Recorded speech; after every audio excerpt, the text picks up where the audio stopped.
Here are 4 notorious African warlords. You'll be shocked at these dangerous political figures and the harsh regimes that they run.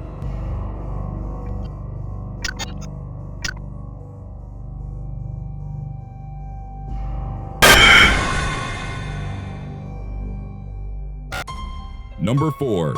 Idi Amin. In the 1970s, Idi Amin Dada was the military dictator and self-proclaimed president of Uganda. He was renowned for his larger-than-life ego, as he gave himself many titles that ultimately added up to His Excellency, President for Life, Field Marshal Hadj, Dr. Idi Amin Dada, VC, DSO, MC, Lord of all the beasts of the earth and fishes of the sea, and Conqueror of the British Empire in Africa in general and Uganda in particular. Before rising to power, Idi Amin served with the King's African Rifles Division of the British Colonial Army, which he joined in 1946 as an assistant cook. He quickly moved through the ranks. Only 2 Ugandans had ever been commissioned officers in the British Colonial Army, and Idi Amin was one of them, with the rank of lieutenant received in 1961. After Uganda declared its independence from the UK in 1962, he was promoted to captain and the following year to major. During his time in the military, Idi Amin gained popularity through his athletic prowess. Standing at 6 feet and 4 inches with a powerful build, he was a champion swimmer and Uganda's light heavyweight boxing champion for almost 10 years. He also excelled in rugby, where he played the position of forward. By 1970, Idi Amin was named Commander of all Armed Forces under then-President Milton Obote. After learning that Obote was planning on arresting him for tampering with military funds, Amin seized power for himself through a military coup on January 25, 1971. The coup was successful, and Amin assured the Ugandan people that the military regime was temporary and that he planned on holding democratic elections. He emphasized the fact that he was a soldier, not a politician. However, a week later he announced himself as president. Amin eliminated the chain of command, ensuring that most of the major arteries of power would be diverted towards him. The regime that followed lasted from 1971 to 1979 and was one of the harshest ever known by the Ugandan people. After Obote fled Uganda, he attempted to recover his position, helped by other refugees. Amin defeated the coup and started purging the military of Obote supporters, mainly those who belonged to the Alkoli and Longo ethnic groups. Many executions followed. Soon, other ethnic groups were targeted, as well as journalists, artists, lawyers, foreign nationals, intellectuals, but also prominent Ugandan political figures. Anyone who opposed the dictator or spoke out against the regime quickly disappeared. Amin came to be known as the Butcher of Uganda because of his brutality. Amnesty International estimates that 500,000 people were killed during his ruthless regime, their bodies often dumped in the Nile River. Amin's decision to place control of the economic resources back to the Ugandan citizens by expulsing other nationalities and ethnic groups proves to be fatal for the already struggling economy. He stated, "We are determined to make the ordinary Ugandan master of his own destiny and, above all, to see that he enjoys the wealth of his country. Our deliberate policy is to transfer the economic control of Uganda into the hands of Ugandans for the first time in our country's history." By 1978, the country's economy had nearly collapsed, and Amin had lost a large part of his support. Many Ugandans had fled the country, including some of Amin's ministers and close military personnel. His troops mutinied against him, and some crossed the border to Tanzania. Amin declared war on Tanzania and even planned to annex a part of its territory, ignoring the fact that his army was not fit for the challenge. Tanzanian President Julius Nyerere responded. His military forces, with the aid of the Uganda National Liberation Army, comprised of Ugandan exiles, took control of Kampala, the capital city, in 1979. Idi Amin saw the end of his regime as he fled Uganda by helicopter. He found refuge in Saudi Arabia, where he died on August 16, 2003. During his lifetime, he fathered 40 official children from 7 different wives. After his death, rumors started circulating that Idi Amin was also a cannibal who kept the severed heads of his adversaries. After the fall of his dictatorship, Henry Kimba, his former health minister, stated, "Even Amin does not know how many people he has ordered to be executed. The country is littered with bodies." Number 3. Charles Taylor. Charles MacArthur Gankay Taylor was the president of Liberia from 1997 to 2003. After earning a degree in the US, he returned to Liberia and worked for then-President Samuel Odo. In 1983, Taylor was let go from his position as Director General of the General Services Agency under charges of embezzling $1 million.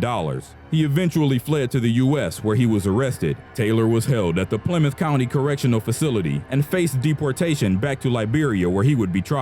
On September 15, 1985, with the help of 4 other inmates, Taylor escaped from prison. The men sawed through the bars of their dormitory window and then lowered themselves 20 feet on knotted bedsheets. His accomplices were captured, but Taylor managed to return to Africa. He arrived in Libya, where he started receiving guerrilla training from Muammar al-Gaddafi, subsequently becoming his protege. Funded by Gaddafi, Taylor formed an army and led a coup against Samuel Odo in an attempt to overtake Liberia. Following the success of the coup, the country became fragmented. The ensuing civil war turned into an ethnic conflict as several factions battled over control of Liberian resources. The violence lasted for 7 years, with over 150,000 casualties and more than half of the population becoming refugees. Taylor was elected president in 1997 after running a campaign under the infamous slogan, "He killed my ma, he killed my pa, but I will vote for him." He won with the 75% majority. Many people voted for him, fearing that if he didn't get the presidency, Taylor would plunge the country into civil war once more. During his term, Taylor was allegedly directly involved in the civil war that was taking place in Sierra Leone. He was suspected of participating in blood diamond exchanges and of aiding the Revolutionary United Front, or RUF, in the recruitment of child soldiers.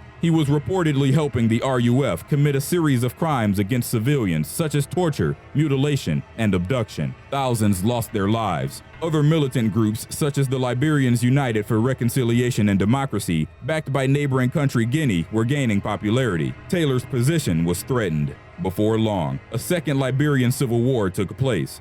By the summer of 2003, Taylor's government controlled about a third of Liberia's territory. The Special Court for Sierra Leone, SCSL, indicted him with war crimes in June 2003. In July, the LURD launched an attack on Monrovia, the Liberian capital, which Taylor's forces barely managed to stop. U.S. President George W. Bush stated that Taylor must leave Liberia 2 times in 1 month. Taylor resigned from his position on August 11, 2003. He was offered asylum in Nigeria on the condition that he'd never again get involved in Liberian politics. The U.S. placed a $2 million reward for his capture, and Interpol demanded that Nigeria extradite him to Liberia. Nigerian officials eventually agreed. It was ultimately decided that Taylor was to stand trial in the Special Court for Sierra Leone. He fled Nigeria and was caught attempting to cross into Cameroon in a Range Rover that contained large amounts of heroin and cash. The trial's final verdict found him guilty on all 11 accounts of crimes against humanity and aiding and abetting war crimes.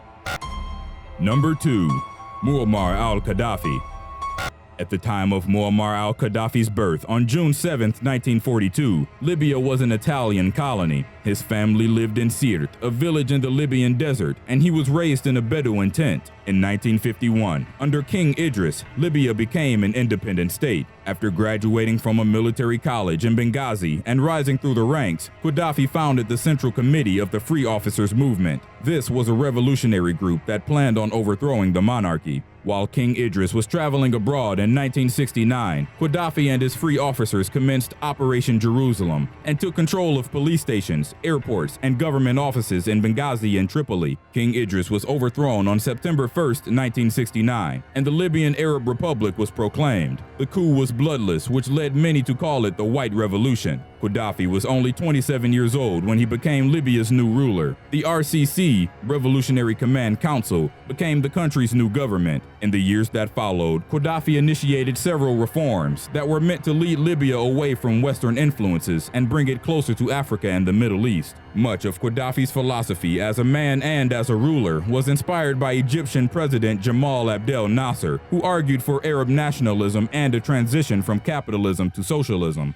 Gaddafi saw a conflict between Arab nationalism and Western imperialism. He forbade the sale of alcohol and expelled the Jewish and Italian communities from Libya. Nightclubs were banned, Christian churches were closed, and Arabic became the only language allowed. Sharia law was in effect, and any that opposed Gaddafi were killed. He reportedly ordered several assassinations of Libyans living in exile. Libya's rich oil resources ensured that Gaddafi and his close friends and family, who were also offered positions of power, amassed great fortunes, while the rest of the country lived in poverty. Gaddafi was notorious on an international level for his brutality, as well as his eccentricity. He was known as the mad dog of the Middle East. He viewed himself as the king of Africa, was constantly surrounded by female bodyguards wearing high heels, and erected a bulletproof tent that he would live in whenever he traveled abroad. Throughout the 1970s, Gaddafi was allegedly in connection with many extremist groups around the world, providing them with funding. Such groups included the Black Panther Party, the Nation of Islam, and the IRA. He also funded the Black September movement behind the 1972 massacre in Munich of Israeli athletes. Libyan terrorists were thought to be responsible for the bombing of a West Berlin nightclub in 1986. The attack killed 3 people and injured many others. The U.S. under Ronald Reagan's administration responded by bombing certain targets in Libya, including Gaddafi's home in Tripoli. Gaddafi was also implicated in the 1988 Lockerbie bombing, when a plane carrying 259 people was blown up near Lockerbie, Scotland. Everyone on board was killed, and 11 people lost their lives when they were struck by falling debris. In 1989, Libya under Gaddafi was also suspected of being involved in the destruction of a French passenger jet, which resulted in the death of all 170 passengers. He mended relationships with the West in the 1990s. An important move towards this was the surrender of suspects involved in the Lockerbie bombing. By 2001, the sanctions imposed by the UN on Libya's oil trade had become lighter. New trade negotiations made Gaddafi even richer, widening the gap between his family and the rest of the population, in a country that was told to uphold socialist principles. Even though he was in power for over 40 years, Gaddafi's decline took place in under a year during the Arab Spring, a period of revolutions for certain Arab countries. The Tunisian Revolution took back control of the country from dictator Zayn al-Abidine bin Ali in January 2011. Egyptian ruler Hosni Mubarak was also forced out the next month. Protests and demonstrations started taking place in other Arab capitals as well. In Libya, the protests started in Benghazi and gradually spread throughout the rest of the country. Gaddafi was highly aggressive in his attempt of quelling the demonstrations. He brought in mercenaries from other countries that, together with the police, shot at protesters as helicopters bombarded them from the air. By the end of February 2011, the rebels had taken control over most of Libyan territory, and the NTC, National Transitional Council, was founded.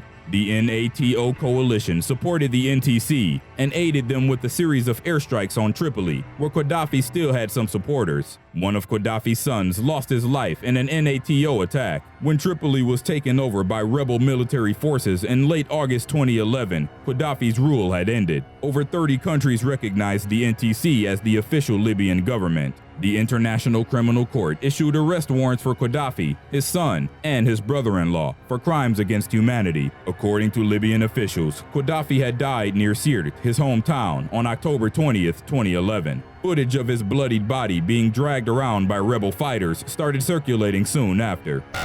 Number 1. Jean Bedel Bokassa. Bokassa came from a reputable family. His father was chief of the Mbaka tribe in Obangi-Shadi, French colony. After his father's sudden death in 1927 and his mother's suicide a few months later, he was left in the care of Franciscan missionaries. He was 6 years old. Jean Bedel Bokassa began his military career in World War II, fighting for the French colonial army. He took part in Operation Dragoon in 1944, when the Allied forces landed in Provence and later continued fighting for the French in Algeria in Indochina. After the World War, he continued to serve under the French and fought in Indochina and Algeria. Bokassa received awards and distinctions, including a membership to the Légion d'honneur and the Croix de Guerre. He was promoted to captain in 1961. During Bokassa's service, Ubangi-Shadi became the Central African Republic under President David Dacko after declaring its independence from France on August 13, 1960. The country was rich in resources, including diamonds and uranium, which the French sought to regain control of. Dacko wanted to ensure that the people of the Central African Republic would be the first to benefit from the country's natural riches. Bokassa was tasked with creating the new country's army. His experience helped him rise through the ranks quickly, and he became the country's first colonel on December 1, 1964. Despite having the military on his side, Bokassa was not perceived as a threat to the regime. Dacko stated at a public event, "Colonel Bokassa only wants to collect medals. He is too stupid to pull off a coup d'etat." On the evening of December 31st, 1965, Bokassa and his troops took control of Bangui, the capital city, and arrested President David Dacko. It was suspected that the French had backed Bokassa's coup. Shortly after forcing Dacko to resign, Bokassa released a message for the people of the Central African Republic via a Bangui radio station in which he said, "Africans, Central Africans, this is Colonel Bokassa speaking to you. At 3 a.m. this morning, your army took control of the government. The Dacko government has resigned. The hour of justice is at hand. The bourgeoisie is abolished. A new era of equality among all has begun. Central Africans, wherever you may be assured that the army will defend you and your property. Long live the Central African Republic." In the 11 years that followed, Bokassa was president. The French supported Operation Bokassa, a reform program based on government support and finance for farms and small industries. The program eventually failed because of corruption and mismanagement. The relationship with France made Bokassa a very wealthy man. French President Valéry Giscard d'Estaing was a frequent visitor of the Republic.